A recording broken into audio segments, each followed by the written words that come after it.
and it's called Hangout. So I'll just hang out here a bit. I do a whole lot of nothing other than drink coffee. I was doing something here where I was just doodling at the most. Let's see if that shows up better if I change it to black and white.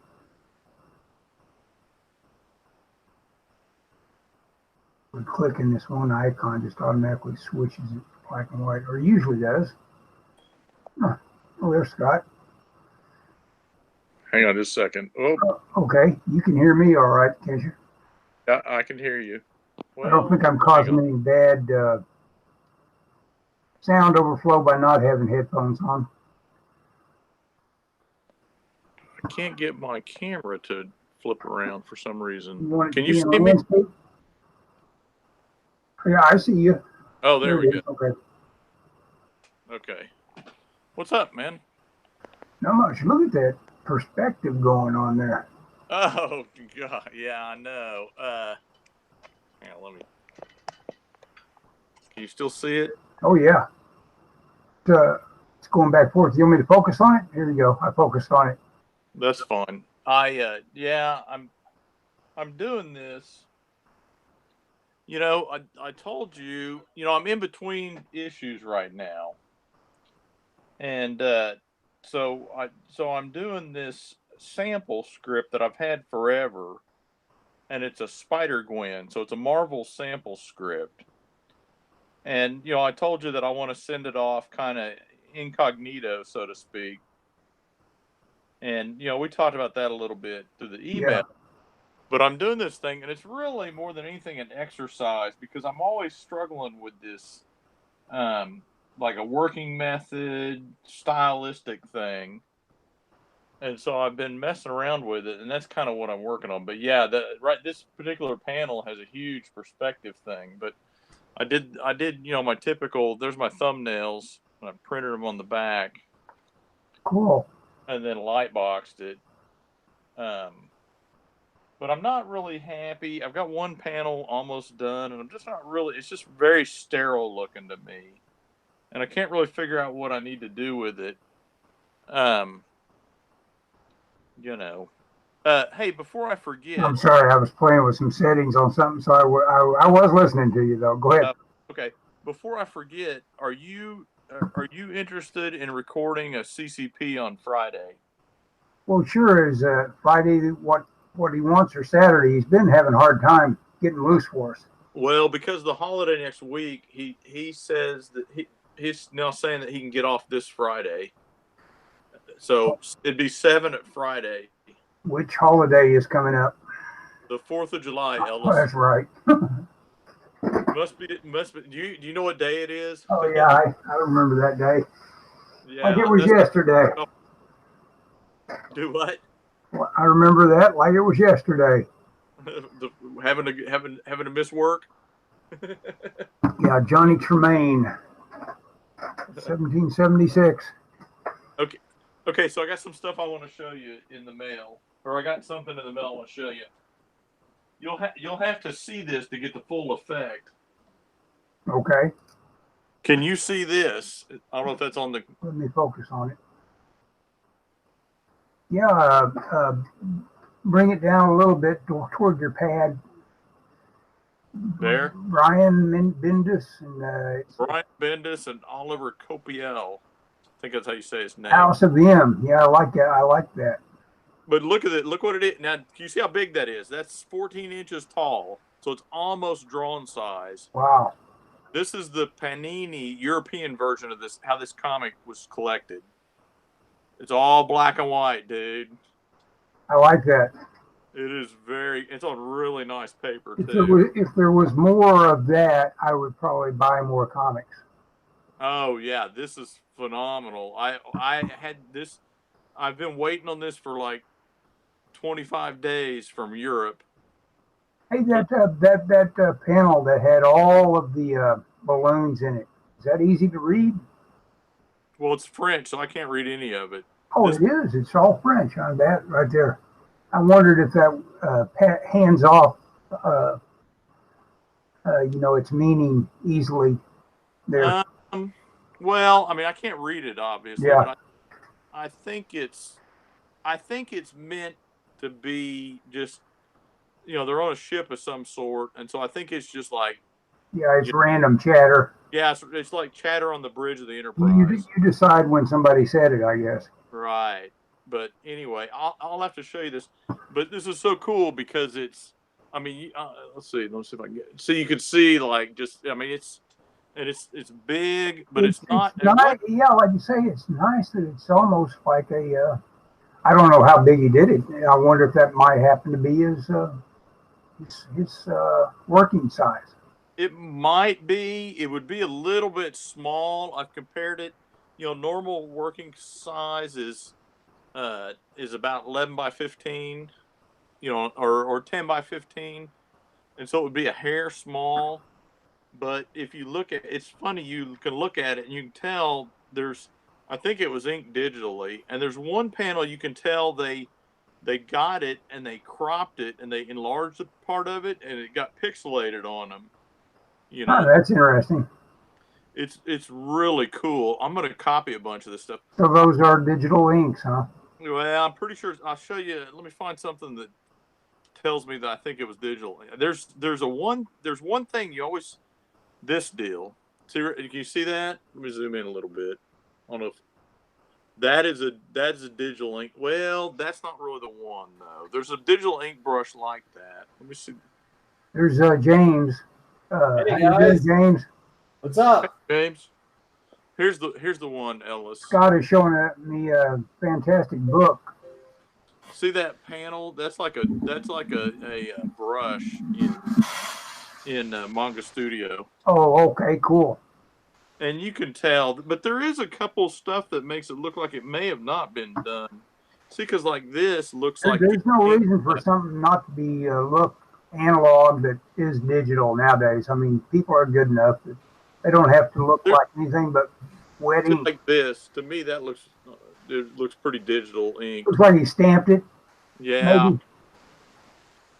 Maybe. And there's a lot of that in here, but then there's stuff that doesn't. There was one. I wish I could find it. There was one that I'm like, that's just straight up because there's a brush in Manga Studio that does it.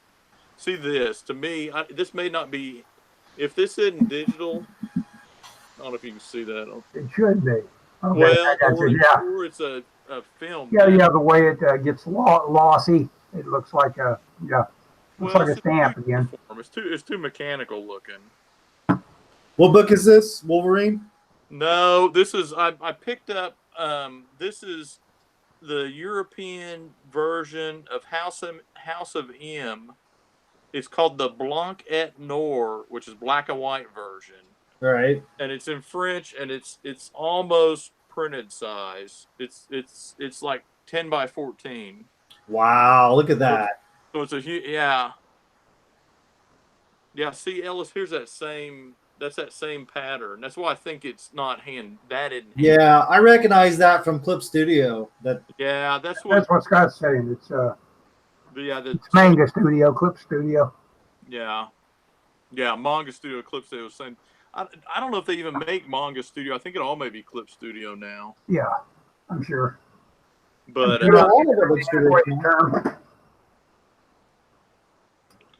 think most of it's traditional, though. Yeah, it's hard to tell. But anyway, that's what I've been looking at that lately.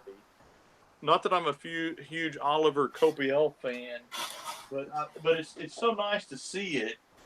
And he's got a style that is definitely like Marvel friendly or whatever. And that's what I'm trying to emulate. I'm working on a sample I'm gonna send in. Oh, look at that Spider-Man page. Yeah. Well, Spider-Gwen. Oh, Spider-Gwen. Yeah. Oh, yes. Yeah. I believe I paid money for Into the Ultraverse, and then guess what's free right now on Netflix? Oh yeah. The Ultraverse. Oh yeah. Scott, did you watch Ellis last Wednesday? My God, did he tear it up or what? I did. What did I do? I did a Transformer. Yeah, a robot. They Did it go good? I did pretty good. I did about halfway up on the list. Instead of losing, Oh. bringing up last. I was going to ask you, Ellis, like, can you vote on yourself? Because Yeah, you can. I usually vote for somebody else's art I really actually like better than mine. Oh, that's a mistake. But were you watching the votes? Like, I mean, I'm not like Yes, a conspiracy or anything, but like you were number 2 for the longest time, and then all of a sudden I noticed that there were more votes than there were people in the room, and I was like, this is getting kind of weird because like the last 2 minutes, somebody jumped up like 15 votes, and I was like, it was John Malin hosting, so yeah, we should be suspicious. I don't know. I don't know him well enough to accuse him of cheating. No, I don't know.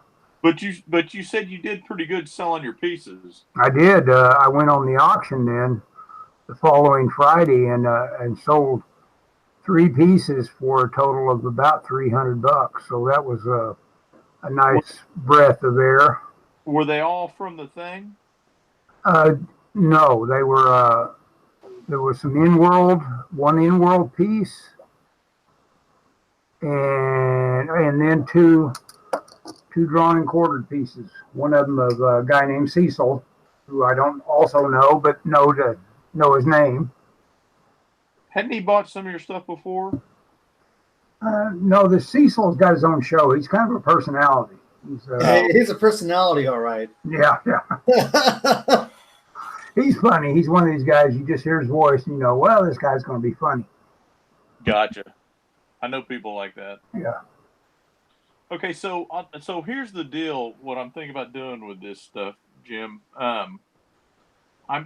Last week I finished my regular comic, or I finished the latest issue, and so I'm waiting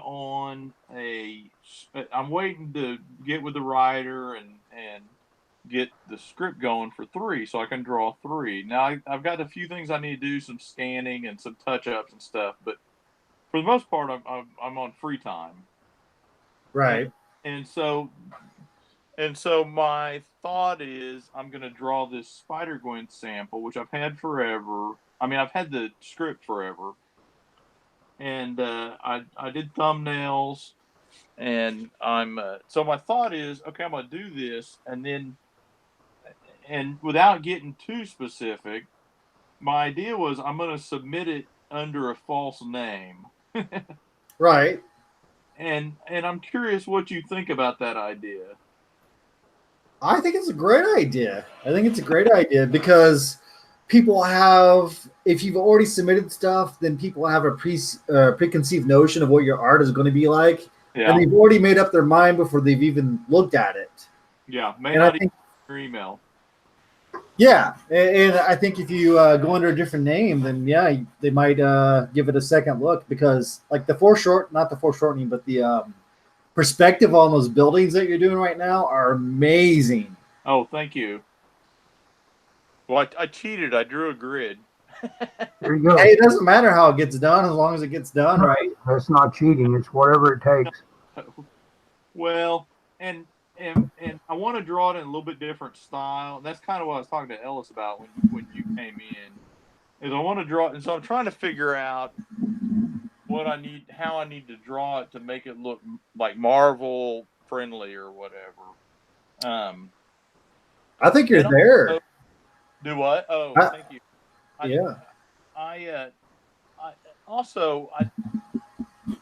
see, there's the other thing is I want to send it to a bunch of people, and I've also heard if you do that, some of the editors get cranky about that, and then they'll kind of blackball you. Now I don't know if that's true or not. There was a writer that told me that, but he's like, you should never like mass email editors. Well, see, you tapped into somebody else's do's and don'ts and everything like that without even having actual practical experience of it yourself, you know? Right. Well, and it was somebody that we know, Ellis. It was somebody you know from Oklahoma here. Okay. That writes. He's a writer for another company, not Marvel, a different company. You'd know him if I said his. I mean. Okay. But anyway, and so he probably has a little insight into this, but I also think this person doesn't particularly care for me. And so I don't know if I trust his. Well, if it's who I'm thinking of, he doesn't strike me as the kind of guy that cares for a lot of people. Oh yeah, it's the guy that writes the girl comic. Are we talking about the same person? The girl comic. Yeah, okay, okay, yeah, now I know who you're talking about. Okay. Okay, yeah. Anyway, No, it's not the same person I was thinking of. Never mind. oh, it's not. Okay, well, you'll have to tell me later who you were thinking of. Okay. Oh God, two people don't like you now. No, I know. Now I've know got it. well, Yeah, I had fun with that idea the other day. Edwin Boyette said all this fussing and fighting and all that, and then he brought up examples of this and that happens. And I said, yeah, like that one guy. And it's like, what happens when you do that? It's like everybody thinks to themselves, is he talking about me? Yeah. Who's that guy? What's Are you talking about me? You're talking about me, aren't you? Anyway, so my idea is to draw these and do the most Marvel-like sample I can, and get them finished, and just bomb them out there and see what happens. And if nothing happens, since I'm not submitting them under my regular name, and I have other reasons, by the way, for not wanting to do it, and then I also don't want to. I'm trying to do a different style than what I normally do and that sort of thing. But I figure if nothing happens, I haven't lost anything, and I've got some practice in, which I can always use. So Everybody. yeah, well, yeah, I think that's true. But I mean, if you're doing it under a different name, there's no way that you could be punished. Right. It's like, don't worry about it. Yeah, I think it's a great idea. It's kind of like you can't really fail. It's a win-win situation. Yeah, I mean, the worst that can happen, and if somebody likes them and question me, I'll fess up pretty quick. I'm not going to carry this through to any sort of completion or whatever. But I mean, honestly, I've had, well, without getting too specific, I've had two incidences where people have not looked at my work for reasons besides the work. One was at a convention where somebody told me they weren't looking at comics. Well, they weren't looking at samples. And then I go back later and they're looking at samples. Oh, well, we're always looking for X type of people. And, that happened to me several years ago. And then not recently, in the past 3 or 4 years, I sent some pages to somebody, to an editor, and they never responded, but they went to my personal website, which my pages weren't on there. I attached the pages, but they went to my website, and I know they did because I'd sent to one specific person that day, and like I got a hit on my website from their Marvel's IP address, but then they never responded, and so I felt like they were checking. They, if they were interested enough to want to see more, I feel like they would have responded, and so I kind of felt like they were checking me out. You know what I'm saying? Yeah. It just kind of, and I'm not accusing them of anything specific because I don't know, and I don't want to read too much into it. But it was enough to where it's like, okay, I think I want to try it somebody with no, because there's no history of anything for my alternate name. In fact, the name I'm going to use is so generic that you could never track it to me unless you knew certain things. Yeah. Why these editors don't particularly like you, or did something happen, or no, I don't know that. I just want to go into it with no, because you always hear stories about, well, they're hiring X type or this kind of person. I just want to eliminate that as a possibility. I want to be judged strictly by the work. Yeah. Which I think is fair.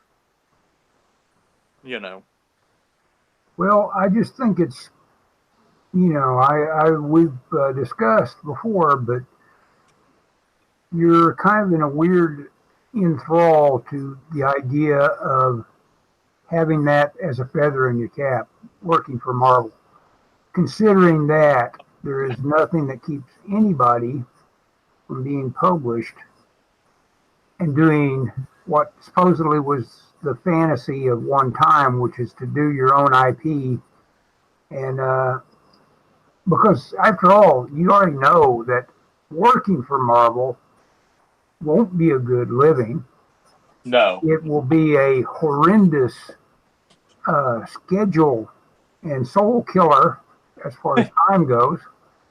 And I don't know why, but it would, I guess, do you some mental good to pass through the door of saying you did it. Jason Brubaker just put out a video though, and he had this quote that the unhappiest moment that this person realized in their life was the moment that they had exactly what they thought they wanted and realized it was nothing, and so, that would be, these knows. So that would be waiting for you at the end of that road, is like saying, well, there we go. What was that like? That was a lot of nothing. Well, and that's the thing is, that's why I feel comfortable doing this, because it's like I don't feel like it's almost one of those things like, oh, I got nothing to lose. Yeah. And weighing that against what you'll gain from it is just it does focus a guy if your idea is that you need for enthusiasm, for collaboration and all that, to have a style that Marvel would like, for all work to come, then yeah, absolutely continue to work toward that goal of saying, I've got to be with these guys that if, you do want that as an artist, you want to be able to say, yeah, I could do that. All I have to do is try, Well, yeah, and I think that's part of it too. Is this idea that yeah, you want to be able to say that you've achieved a certain plateau of your own talent. What's up with you, James? We're talking about stuff. I just did a V-Live show. It was pretty boring. We talked about horror films of the 70s and 80s, and yeah, it was really super boring. We kind of just do it together the last second. We usually do it on Fridays, but you just did this show, huh? Yeah, just got it. Yep, just ended it right now, like right before I hopped on. It was boring as hell. What'd you talk about? Which shows? Just horror films, genres like top 5 favorite John Carpenter films and stuff like that. Okay. Good. Wasn't your number one? Number one is The Thing. As far as John Carpenter goes. Do what? As far as John Carpenter goes, The Thing, I think, is his best, and maybe the best remake of all time. Oh yeah. Well, yeah. It could. Yeah, he loved that movie. I forget, I was reading some sort of bio on him, and he was talking about how important that movie was when it came on TV when he was a kid. Oh, the original one, The Thing from Another World. Yeah. Good old Howard Hawks. That's basically been his goal. Basically, every time he set out to make a movie, was to do something at least as good as Howard Hawks. Every time he's done something. I mean, the guy's so prolific. I mean, you got Halloween, you got Escape from New York, Assault on Precinct 13, They Live, Big Trouble in Little China, Starman. Yeah, it is weird how many really good movies he has made. My biggest disappointment, I thought he could have added a lot to it, with his weird kind of paranoia ambiance and all that, was The Village of the Damned. Oh, that was such a disappointment. Yeah, that's what we talked about in the show, where I think he did the best remake of all time and probably the worst remake of all time. It is. Got nothing to recommend it. Nothing to ever watch it again for. Oh, no. I do not own a copy. Yeah. I'm a big fan of Escape from New York. Oh, yeah. It's a good movie. Yeah. It's a good piece of storytelling. Keeps you involved. It has Ox Baker in it, which I've actually seen Ellis draw before. I don't know if you Yeah, knew. I did Ox Baker versus that was my drawing and quartered for. I guess it was Escape from New York. I don't know why I'd do it if it wasn't. Because he's your favorite wrestler, Just being independent, maybe. I don't know. Yeah, because you were being ornery. Yeah. Also, Christine is like, I have a problem with the Christine because I can't get scared over inanimate objects, really. Yeah, haunted cars. Yeah. Yeah, but you got to blame that one on Stephen King then. Oh, yeah, totally. I mean, that's his thing, that and Maximum Overdrive. Yeah. Which, I mean, that movie's crazy. I don't know if I've ever seen Maximum Overdrive. That's with Estevez, isn't it? Yeah, it's the only film he ever directed. He directed it. Yeah, that's right. Yeah. I'm gonna go get some more coffee. I'll be right back. Okay. It's set and rotate, so you guys will. So what else was on your Carpenter list? Well, Halloween, of course. I think I already said that. He actually did a pretty cool Invisible Man movie with Chevy Chase called Memoirs of an Invisible Man. Really? I didn't know that was a Carpenter movie. I remember seeing the poster for that when I was a kid at the video store. Never seen the movie. Yeah, it's really pretty cool. I really like that one. Not a big fan of Dark Star. Oh, And I wasn't a big fan of Ghost. I think it's called Ghost on Mars. oh yeah, I've never seen that one. Some of his later stuff, I think he was just phoning it in because his partner had died, Deborah Hill, who had produced all of his previous films. Oh yeah. And I think his work kind of suffered after she passed. It's interesting to see there's a lot of extras on the Dark Star that talks about, they were just kids getting it done. One the main driving force, though, I think probably was Dan O'Bannon. Oh, now you're talking a language. Dan O'Bannon, his book on how to write a script that's gold. It's a good book. He's got a lot of wasted stuff where it's almost space filler where he says, okay, and this is what this guy says about it. But then when he starts talking about, okay, we've talked about everybody else, what they say about it. Now let me tell you what I think. And then when he tells you what he thinks, that's the good stuff. If you like comedy horror, I think he wrote and directed the best comedy horror of all time, which is Return of the Living Dead. Sure. No, that's great. It's got great actors in it. Yeah.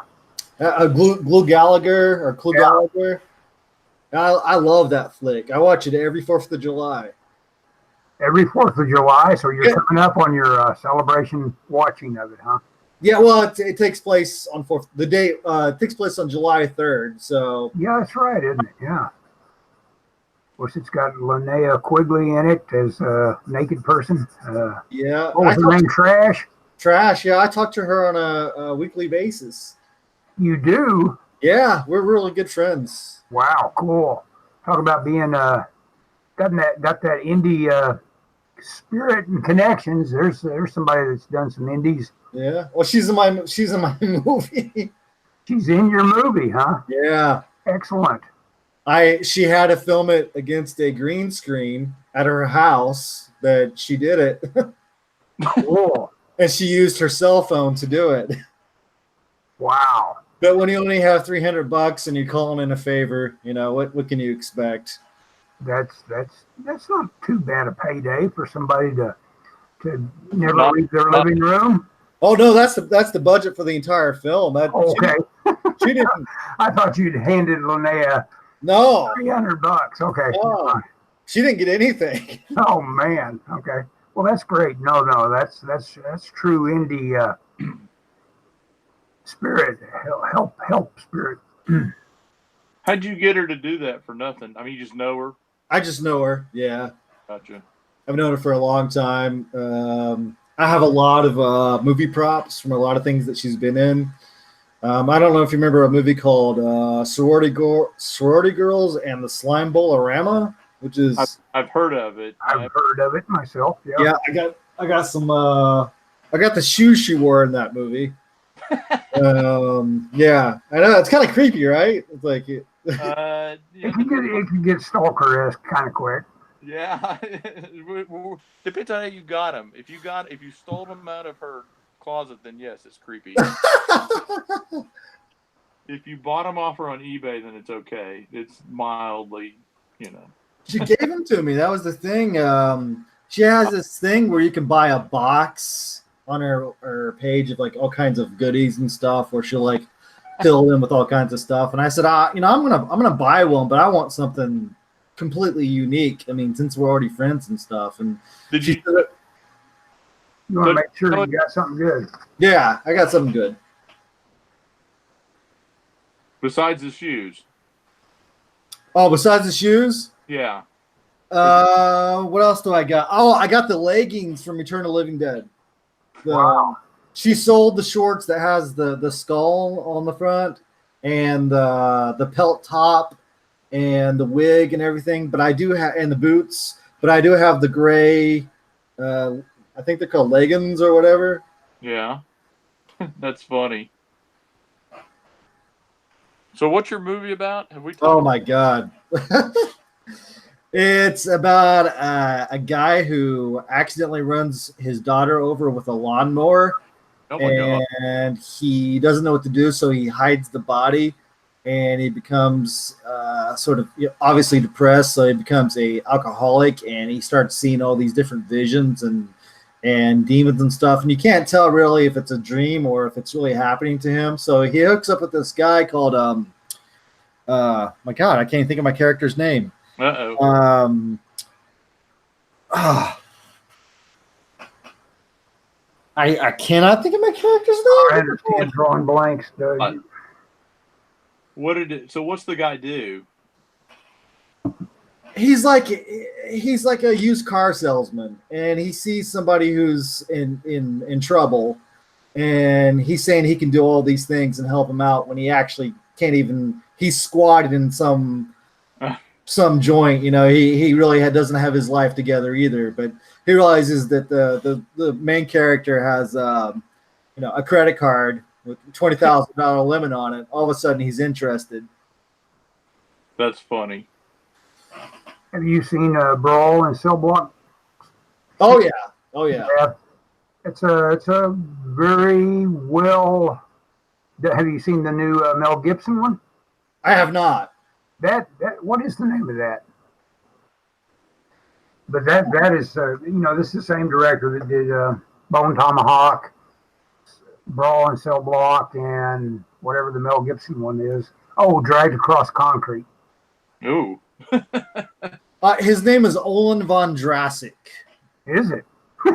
That's the character who's like. Oh, okay. I thought that was the director's name of who I was talking about. No.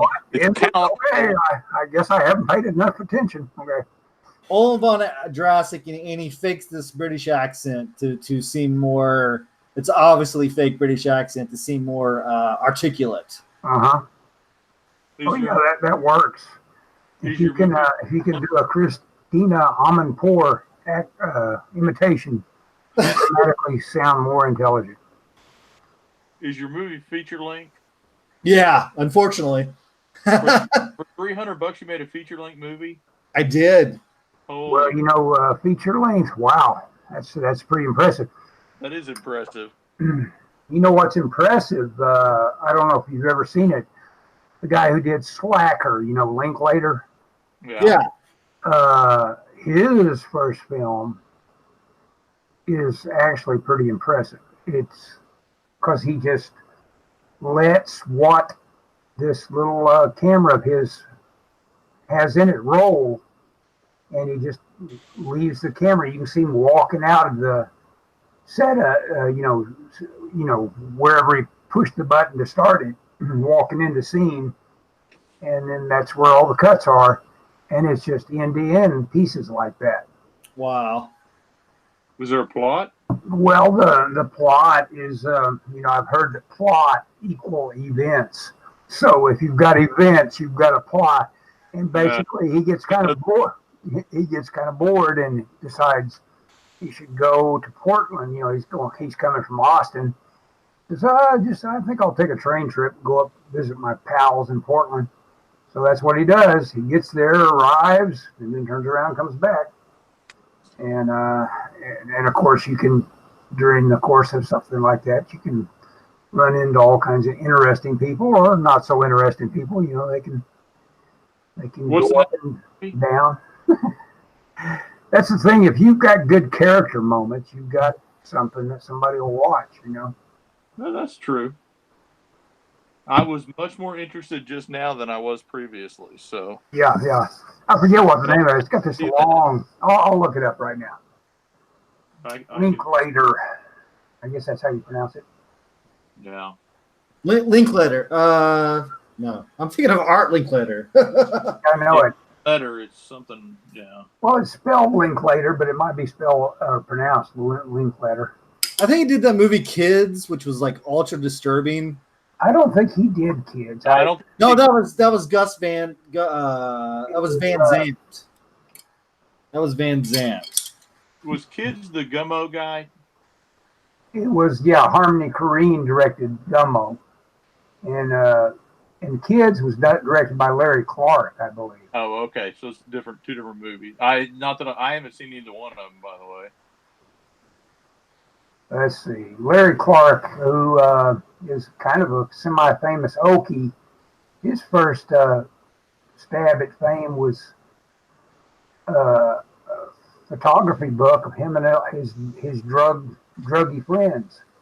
Oh, really? Just hanging out in very slummy settings and shooting up heroin and just, in other words, you know, being colorful back in the day when it was a little more novel to have a tattoo and all that back in the 70s. Yeah, that wouldn't get you looked at twice now. No, you can't. Okay, this is the name of the movie. It's impossible to learn to plow by reading books. And so that's basically what the theme is saying, I'm not going to learn how to make a movie until I cut all this thing together, something like this together. And that's what he did. He just started making a movie. He was the star. His camera, he's the cameraman. I think like the weirdest independent movie I've ever seen was a documentary by Werner Herzog called Even Dwarves Start Off Small. I've never seen it. Herzog is one of those guys that does really impressive stuff. That one about the cave with the cave art. Oh, it was beautiful, yeah. But really good. This is about a mental institution that was nothing but little people. Huh. You mean they all have a pathology from having been little, or? I don't know. It's. I mean, I was reading subtitles, but because you can't find an English version that I'm aware of, but it was pretty creepy. Interesting. That's kind of weird. I mean, I'll tell you a movie I absolutely never will forgive myself for ruining it for myself, because I thought I was watching a documentary on some guys that were, just filming like a reality TV thing, and that it was a true thing, and that they were all there to learn about the Loch Ness monster.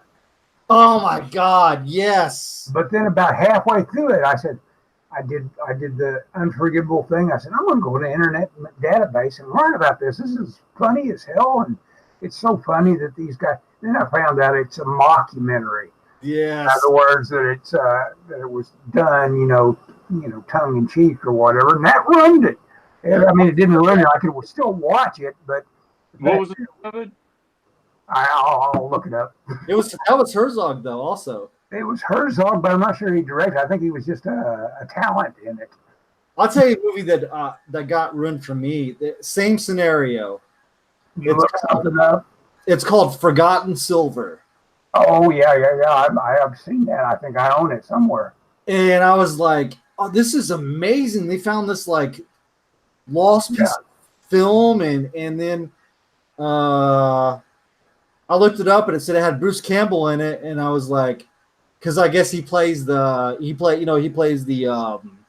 main character in the film that they find. I'm like, oh man, because I was so excited about the movie. I had no idea that it was a mockumentary.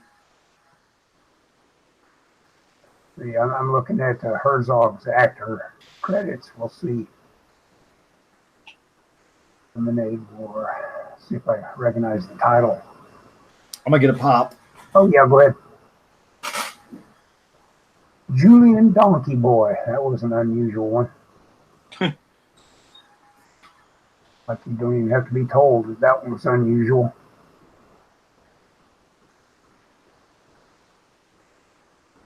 Let's see. There are 4 people watching, Ellis. Wow, 4 guys. Yeah, well, I don't know if they're guys. But... I just never mind. Even dwarfs started small. The dwarfs do start. Even dwarfs start small. So what'd you do today, Ellis? I had a pretty eventful early morning where I decided I'd better. There's some guys that are doing all this prep. The guy came out that represents the gas company, and he marked out where the gas line would be. So these guys that I guess work for the cable company can bury a cable. Yeah. And so that sort of stuff is going on. So I decided I'd better get things ready for them to an extent. So I ended up doing more yard work than I expected to do. I cut down a limb that it took its toll on me, I tell you. It was hard work. I kind of have a funny story if you guys have time. I can make it short. Go ahead. Time. So I grew up in Muncie, Indiana, and right down the road from me is a guy who's about 15 years older than me. His name is Ezra Buzzington. Okay. And Ezra Buzzington has been in Fight Club. He has been in The Prestige. He's been in The Artist. He's been in basically every major film you could. He was in Ghost World. Oh, really? Yeah, and it was on Ghost World where he met Terry Zigwoff, Okay. Yeah. who directed Crumb. You're right. Uh-huh. Yeah. And I'm very fascinated with that film. And he said, he was picking Zigwoff's brain about it. And he said, yeah, he goes, Crumb won't talk to me. And he's like, why? He goes, well, he said that in the documentary that I made him look crazy. Yeah. He made himself look crazy. He made his 2 brothers look crazy, for that's for sure. His brothers really took the brunt of that, But he was. I mean, anybody who cuts out a picture of Bugs Bunny and is sexually attracted to it. yeah. I mean, I'm not judging, but I mean that's a little crazy, right? Well, that's so weird about fetishism and all that, especially when it comes to Crumb, his big butts thing and like that. And I say that, and there'll be 30% of the male population saying, "What do you mean? Huge butts are the thing." That's what it must have been the scene where Crumb was riding that girl around the art gallery. Yeah. Hopped on her shoulders or back or whatever. Yeah. That's probably, Oh, yeah, that was another part of the fetishism. He wanted to go for a ride. yeah, he just likes big, healthy, athletic girls. His brother Charles, I guess he's the one that drunk the shoe polish. He tried to. Which one? There's one in San Francisco, and there's one that doesn't get out of the basement, basically. Yeah, the one that lived with his mom. Yeah. He finally killed himself, like drinking furniture polish or something like that. But he said he had to fight the urge to bash Robert's skull in with an axe handle when he was sleeping. When he was a baby. Yeah. Yeah. I seem to vaguely remember that. Yeah, I tell you, we forgive ourselves for it, but we're all pretty weird.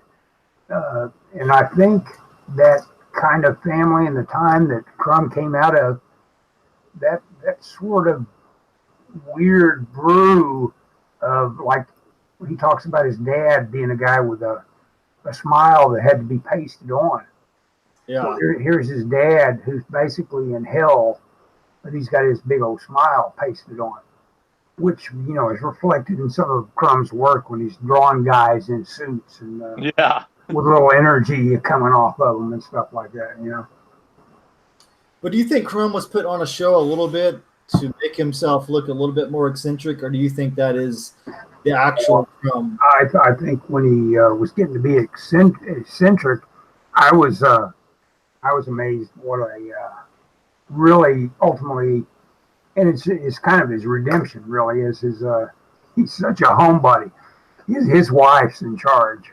You got the clear sense of that from the movie. Yeah.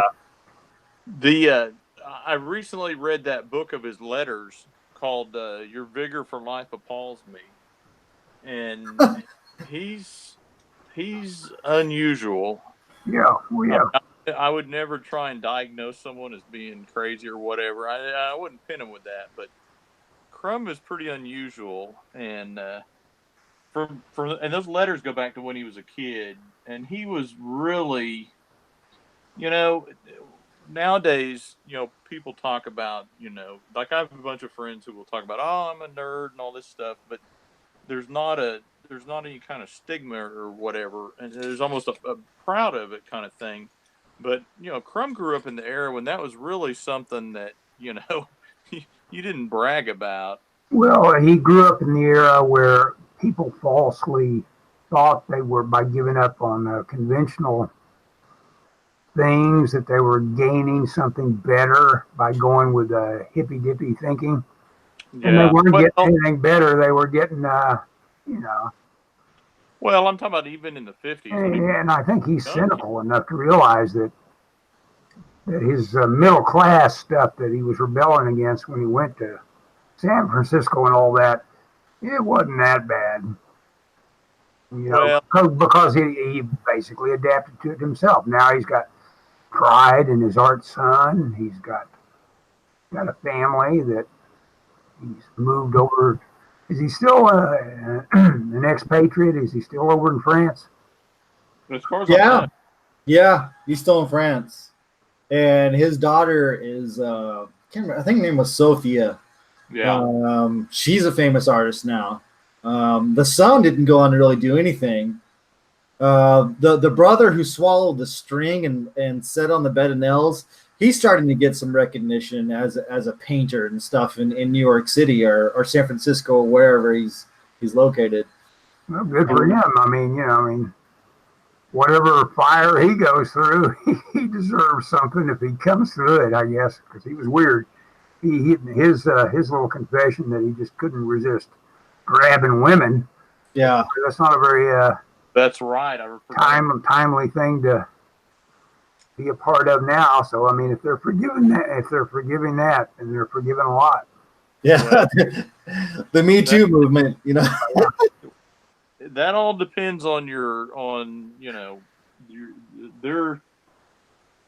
Of course, he wasn't getting away with it. I mean, no, they were calling the cops right away. He did it in public. There was a woman standing in line. And he just pulled her pants down right in public to humiliate her.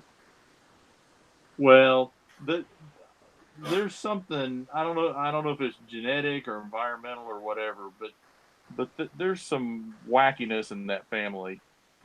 Well, I think poor impulse control can really be aggravated by drugs, and for sure.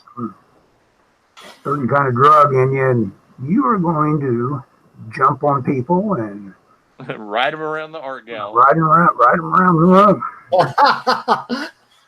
Yep. What do you guys think about him as an artist? Crumb? Oh, Crumb! I like Crumb. What he does. Yeah, I mean, he's a pretty good artist. I like his style.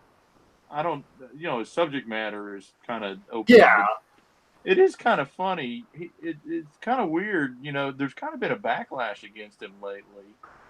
It's really funny because, like when that stuff was coming out, a lot of the you know, mainstream middle class or whatever certainly would have not certainly would have been against it. But Yeah. now a lot of people that probably at one point would have embraced them are now, coming up in arms against them. And you get this term where, it's problematic, which I don't know. There needs to be a moratorium on that, you know, in my opinion. I mean, it's hard to judge something, I mean, some of that stuff done in the 60s, 50 years later, I don't Yeah, know. yeah. You think how long ago that was, man. Whew, jeez. Yeah. And I mean, I don't think it's,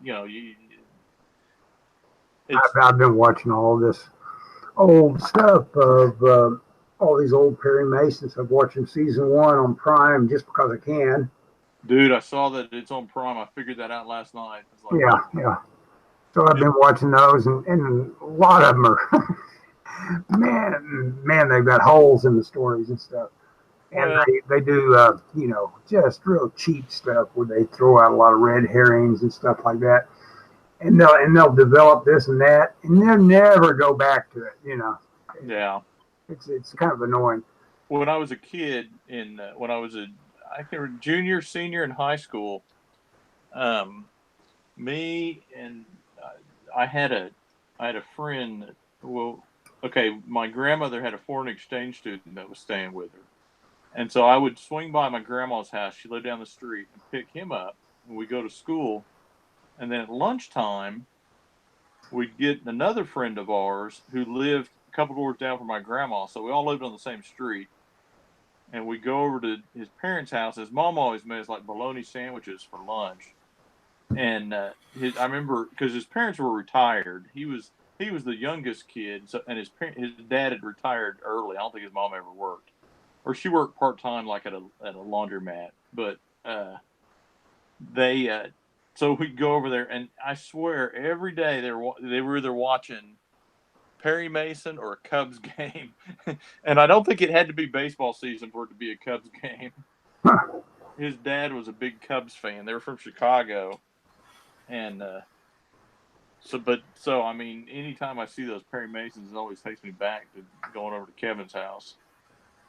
Yeah, it's amazing. As much sports viewing as I was raised around, and as much as I also, joined my dad in on watching the occasional football game, didn't watch much baseball. He liked to watch baseball. I didn't. I'm not a big baseball fan. I used to listen to when I delivered when I was in college. I delivered auto parts, and my truck only had an AM radio. And at the Yeah, time, this was now you can get all kinds of stuff on AM, but at the time there wasn't much on AM. And one of the local stations would simulcast Cubs games, and so I in the summer I'd listen to them because they're perfect for delivering auto parts because you pull up to a bike shop and there's a runner on first, two guys out and a guy at bat, and the score's 4-4. And you go in, you deliver your auto parts, you come out, and there's a runner yeah, on. nothing's changed. Yeah, Yeah, nothing changed. It's it waited for you to come back out. Yeah, yeah, you're not gonna miss a anything lot. spectacular, especially on the radio. Yeah, But yeah, I've never been. About the only sport I watch with any kind of is occasionally I'll watch a Thunder game. Never was a big basketball fan until we got a team here. Um, and I've seen a couple of them live, and I'll watch college football occasionally. my mom just lived for that Thunder stuff. Oh Loved it. yeah, She was a big Russell Westbrook fan. oh yeah. Well, it's cool. I mean, it's really cool to turn on ESPN and see them downtown at the arena. Yeah, Can you guys see this? This Yeah. little, I got a new sketchbook and I did a drawing of the original X-Men. Oh, I love it. I Yeah, love it. I thought it came out pretty good. I mean, I'm kind of experimenting with this, trying to find I don't know. I'm obsessed with finding a good drawing style. I should I've be been working. doing that my whole life. Been trying to find one, and I still haven't been able to. Yeah, I had a guy one time an editor tell me that your drawing style is like a secret language, and when you learn it, no one knows it, and then when you learn it, everyone will know how to speak it. But I don't know. Yeah. That's cool, but it's not helpful. Not As all. kids, how were your parents? Like, were you got both you, each of you guys, were they supportive when you were drawing, or did you think you were crazy, or? Well, I came from a background where I was pretty much across the board. I think I was about the first person that thought of doing anything creative with their profession choice. I was the first person that did anything that wasn't, mechanical or something like that. Yeah.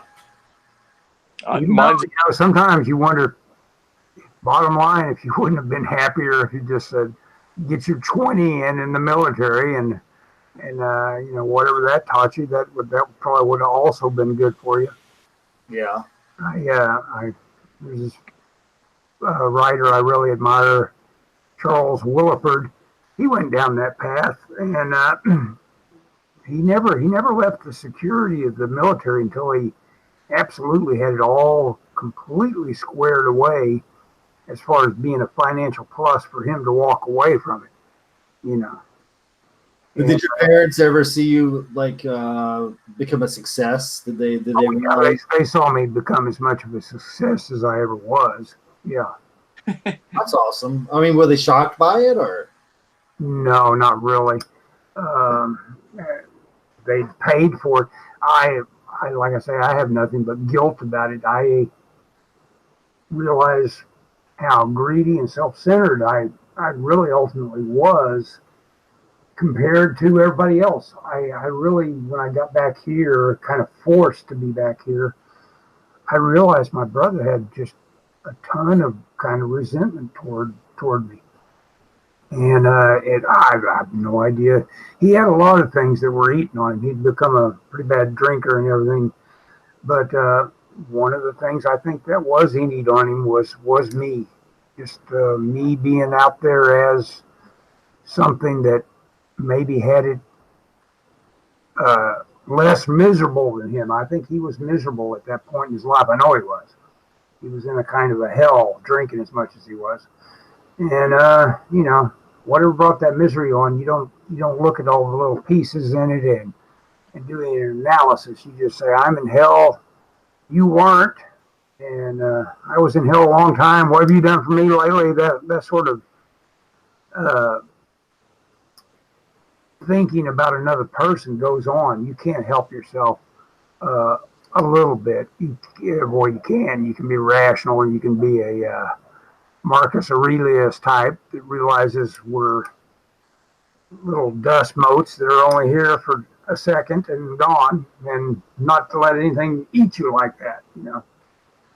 Well, that's the thing is, you ultimately people make their choices, and any kind of addiction or whatever. I mean, not that people choose to be addicted, but ultimately it's their, be it brain chemistry or whatever. And Russell's brain chemistry really went over over the cliff edge at the very end, and that was sad. But it's weird because he was on drugs that make you really mean, and yet that what was good in Russell kept him from being as mean as what I could imagine people would be on the drugs he was on.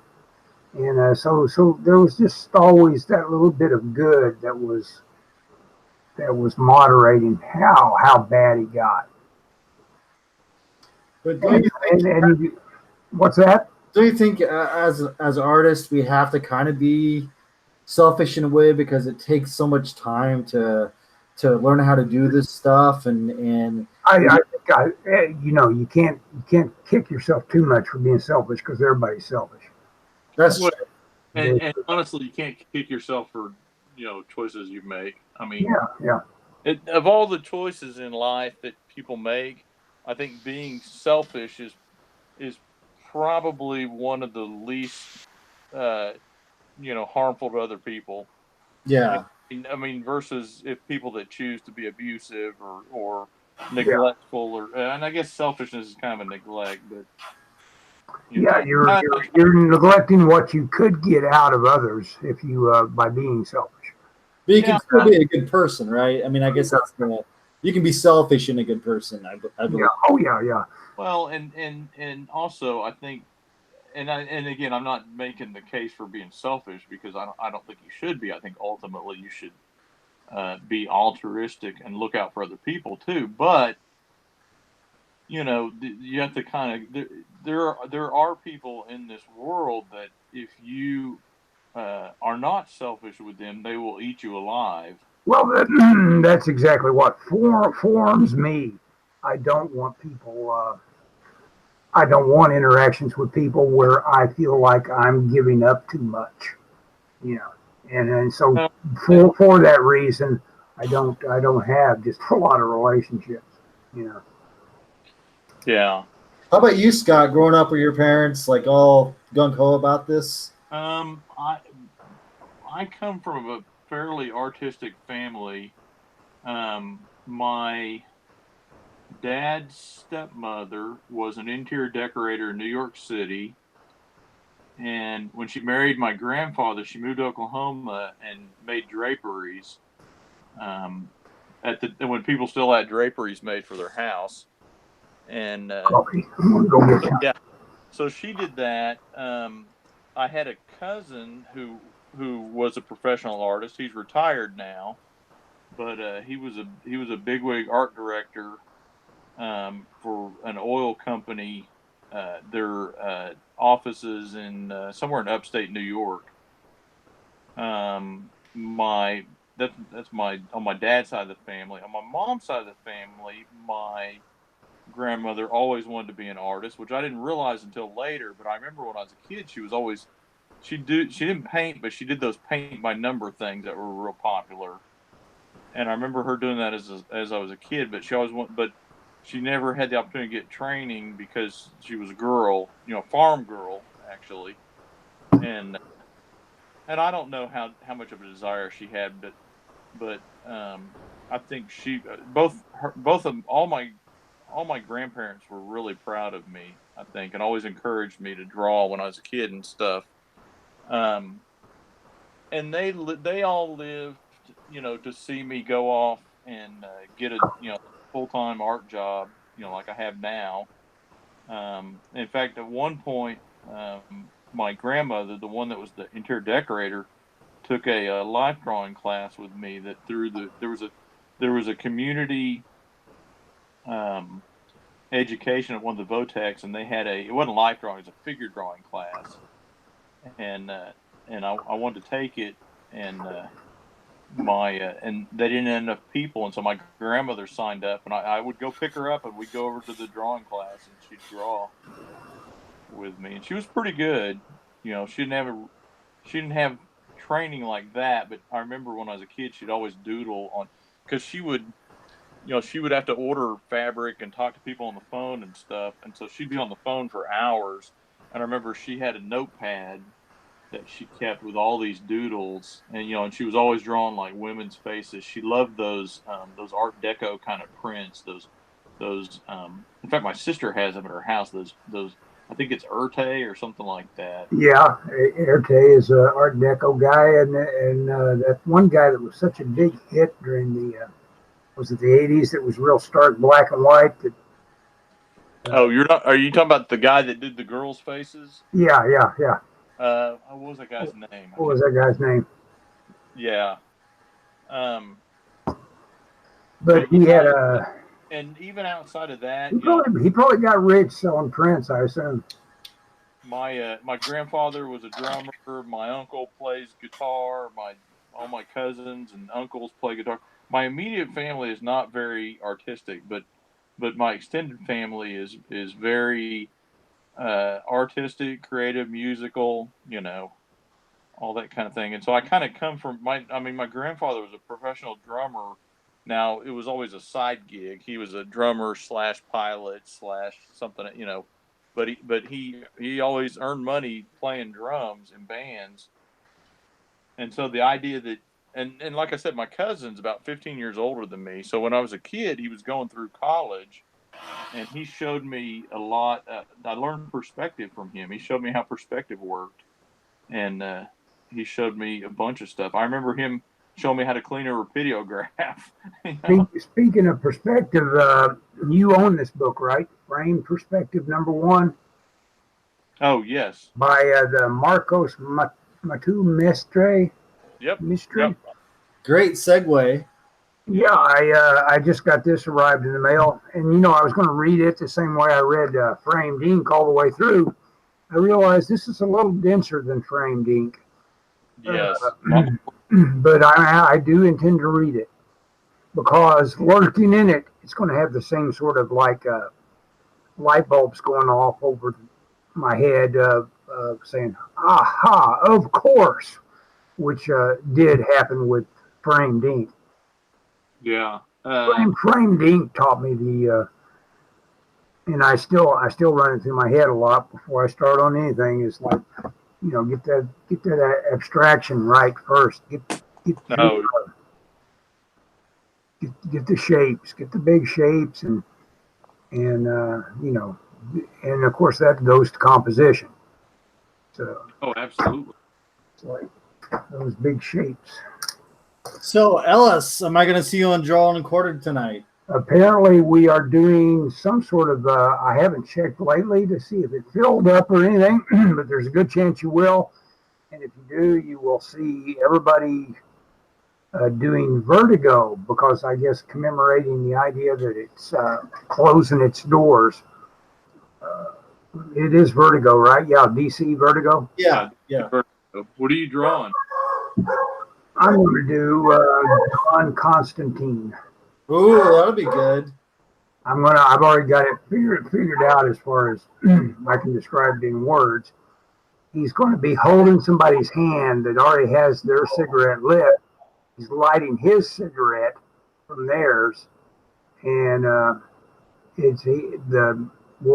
person's cigarette that he's getting is going to be a flaming skeleton, basically. That's dressed just like him. So that's my idea. That's my high concept. Is it a girl's hand? No, it's going to be a skeletal hand. No. The hand that's giving him the cigarette is a skeletal hand. Yeah. He's going to hold a skeletal hand and hit it to steady it, while he puts his cigarette on it. Oh. Yeah, anybody that was a non-smoker would be unfamiliar with that move of getting somebody else's cigarette to light yours. But I was a smoker for some time. An in-world piece right here. Could be an in-world piece. Yeah. What, this? Yeah. This thing? Yeah, I'm determined to have all my in-world be painterly. I'm going to spend enough time on it that I turn them all into paintings. That'd be a good book. I'd love to see that. Well, yeah, that would be good, I guess, if I pull off good paintings. I'd like to see you guys collaborate on an art book. You and Scott. We ought to collaborate, I guess, in some way or other at some point. I tried to get Ellis to color my comic, but he wouldn't do it. I explained to him I've actually made money. There was a place in La Jolla that ran an ad, some sort of little place. I could never recreate how I got there, but it was on a campus of some sort, and someone wanted to check red-green color blindness. And this guy, it was kind of like Clockwork Orange. He clipped down all these little lenses in front of my eyes and everything. And he pronounced me profoundly colorblind. I can attest to that. So, that's as far as red-green colorblind, I'm as bad as you get. Ellis and I were downtown in Oklahoma City, and we came across a public bocce ball course, and the balls were green and red, and Ellis couldn't tell which one were his. So I won. Yeah, they were sun faded red and green. Yeah. But it's no excuse, Ellis. Well, yeah, when things turn into a grayed out version of themselves, yeah, I'm going to be really in trouble. I mean, you guys live in the same area. It would be Yeah. awesome to see you guys get like a GoFundMe going and do something. I know you guys could crank something out amazing. And you just got finished writing that book, so you have time, Ellis, right? Well, I'm finished writing the script. It's on blacklist right now, and I've paid for an evaluation, so it will get exactly as much attention as it probably deserves. You know, if it gets a lot, it'll be as good as I think it is. If it gets nothing, I'll learn that it wasn't as good as I thought it was. Yeah. Yeah, or maybe that you should have paid more money. But you know what? I can hardly wait to begin the next one. I think I'll try to write a ghost story next, and I've got like nothing in my head for it. I don't have the ending. I have nothing. But what I'm looking forward to is having nothing and getting a piece here, a piece there, and having a scene come to life in my head. And that sort of thing is what I loved about the last project. And so I want to go on that journey again, you know, which is good, you know, that you found something you like to do. Yeah, you have quite a library now on Amazon. I've noticed there's like 6 books up there or something. Oh yeah, I've got my little PDF manufacturer. I'd like to that would be a good goal actually to see if I can manage to get some on Comixology sometime or other. Find out what's required there. Now, the script wise, if things don't go as planned, would you release that on Amazon? I that's interesting you asked that. I probably will turn that into a PDF, put a nice cover on it, and sell it as say, hey, you want to see how I wrote a script? Because I'm interested. I mean, I would definitely. That's something I would purchase for sure. Yeah. Dude, you should turn it into a how to screenwrite book.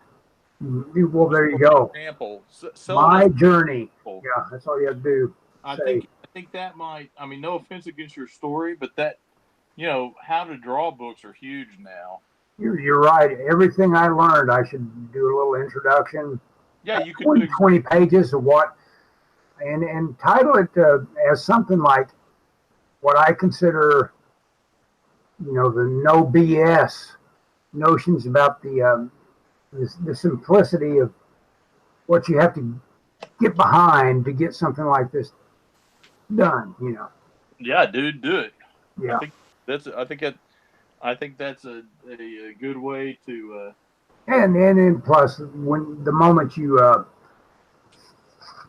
go on that kind of, because that's what teachers always learn, is that they learn that they love it because they like having to think it through when they're trying to put it in somebody else's head. They love that process. Well, I love Free Cat, and I love the illustrations in that book too. Like that really sets it off. But my favorite story in Free Cat, I don't know the exact. I think it's called The Bug Light or something. I love that. Oh yeah. That's one of the last ones. Yeah, I think it's just called Zap or something like that. That is hilarious. Have you read that, Scott? I have read Free Cat, the book. I don't recall that particular story. It's about a guy that makes his own bug zappers because he's just that's his thing. That's kind of his fetish. He likes killing bugs. Well, there are worse things. Yeah. How about you? Did you completely script that feature-length film, or did you guys do a little improv? Oh, it was totally there was a 1-page loose layout. I had 18 hours pretty much to shoot this whole film off and on over like 5 weekends. See, that fascinates me that you pitch. So you got enough footage that by the end of it, you crammed it all into a feature-length film. Yeah, not all of it. You edited it. Yep. That's pretty impressive, dude. No, it is. You have to see the movie, and then Well, I know all the. That's cool. I can't lie.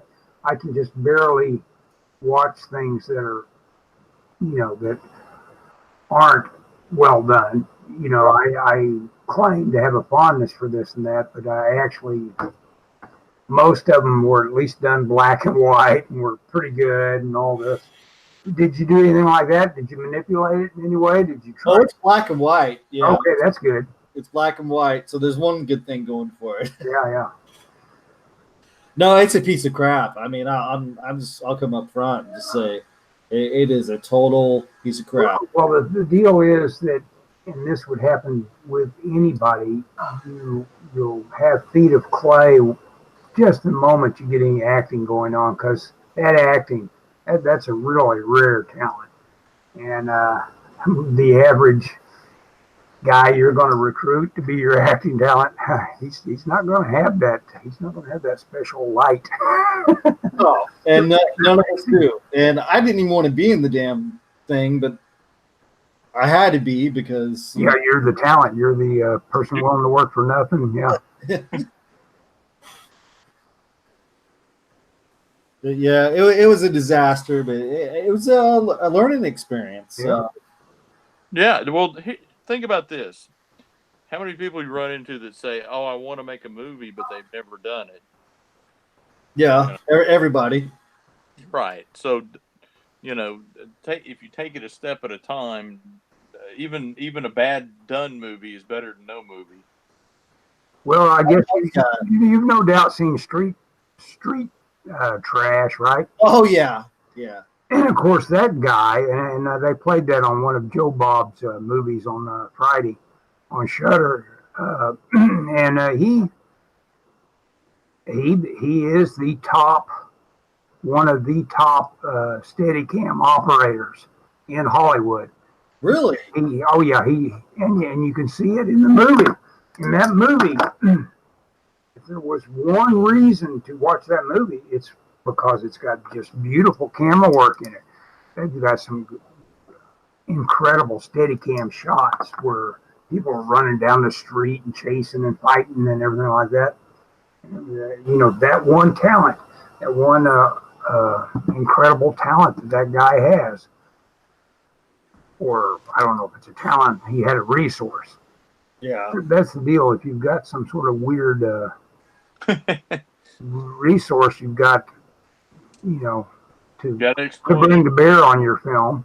I'm trying to think of any examples like that where you get some sort of value out of a location you've got. Or like Ed Wood all the time, he was always cribbing from other people. He would have some sort of access he probably wasn't supposed to have. Sets here and there. Yeah, that's the one thing we had actually is there was a burnt down soap factory, and it looked so archaic and so majestic that and of course we didn't have a filming permit, so we were just like, okay, let's go shoot and just hope the police do not show up. Yeah, that sort of run and gun shooting. Yeah. That they do so well in that Tim Burton thing where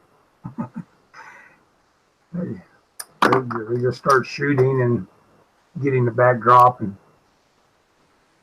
of course Larry Cohen, who had money. I was amazed that King Cohen is a worthwhile documentary to watch. He had money, and I thought, due to the fact that he made all these B movies, God Told Me To, and all that he probably went hand to mouth. But no, he had good money. Really? Yes, he was quite well off, and because early on he just was really smart. He bought his home outright and used it typically as the setting for all his black exploitation movies. His home would be where they shot. Literally, he had a nice enough home that when you say, "Well, I shot that in my backyard," his backyard is nice enough that it looks like, wow, it's some kind of kingpin's house or something. Yeah, some kind of kingpin's house.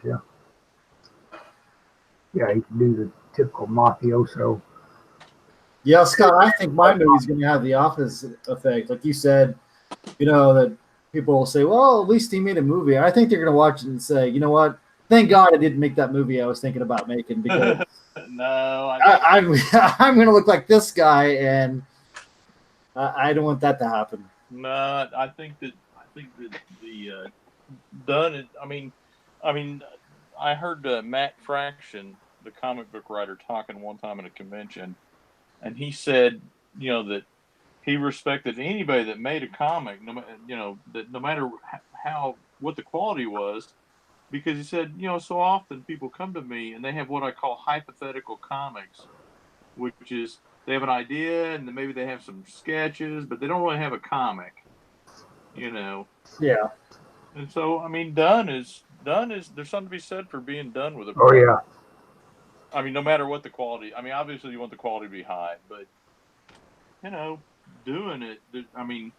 Because I'm reading this book right now, or I'm listening to this book called The Talent Code, and it examines people that have talent in different sports, arts, whatever, music, and that's one of the things it talks about is people that do it, whatever it is a lot better than people that plan. There's so many people in comics, you run that all the time.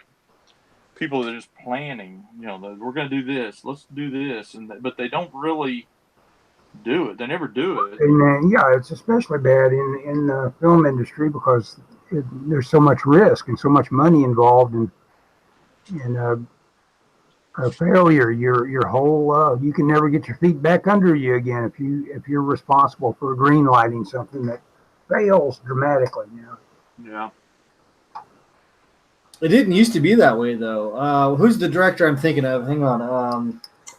Like Russ Meyer. How many successes did he have? But they kept on letting him make movies. I enjoyed all those movies pretty much. But well, Meyer was just a total indie spirit as far as I know. I think he wrote, directed, and the most important part, he was a master editor. He was really good at edits, and I don't think he had to deal with anybody. I think he had his own contacts with distributors and everything. He got them out there, and the same was true when his product while he was alive, he could care less. There was a hunger for his stuff. He knew that if he let it out, that it would instantly go into a bootleg mode. So he did not participate in the VHS. really? Yeah, he never officially released anything on VHS. Oh wow! Because he knew the moment it happened, it was out of his hands. So he was always the guy saying, "I'd just rather be the guy that owns this stuff." And that's funny. And if you want to see my movie, you'll come to the theater and see it. That's funny because that would have. That had to have been turning down some money up front. Well, yeah, there would have been a deal there, but I guess he'd made it enough money from his movies that he didn't care. Yeah, he didn't care about it. He just knew that, and that could really bug you to realize that you were letting loose of something like that, letting loose of that control. Yeah, yes, I could see that. No one wants to be bootlegged. My favorite. It's hard to say what my favorite. I've seen most of them. I'm pretty sure. Well, he did some early nudie cuties that aren't worth watching. They're so boring. But something called Mr. Peepers or something like that. But so a lot of this stuff is on YouTube now. It got out of his hands. It went on to YouTube. My favorite is probably Harry Cherry and Raquel with Charles Napier. Yeah, that's a good one. I like Super Vixens. Super Vixens is really well done too. Yeah. I don't think I've seen more than a few clips of any of his stuff. Well, if you've seen one, it's 8:23 already. I can't believe it. You've got to get ready for the big show, buddy. Yeah, I guess I do. Yeah, I need to roll too. Okay. Hey guys, thanks for having me back. Yeah, I think you add a lot to it, actually. Yeah, I agree. Ellis, you all see you Friday? Yeah. We're going to do that. I've pasted the links in place again, so you guys are you're promoted. So there you go. Awesome. Thank you, Ellis. Take it easy, guys. See ya. Two. See you. Bye. Bye.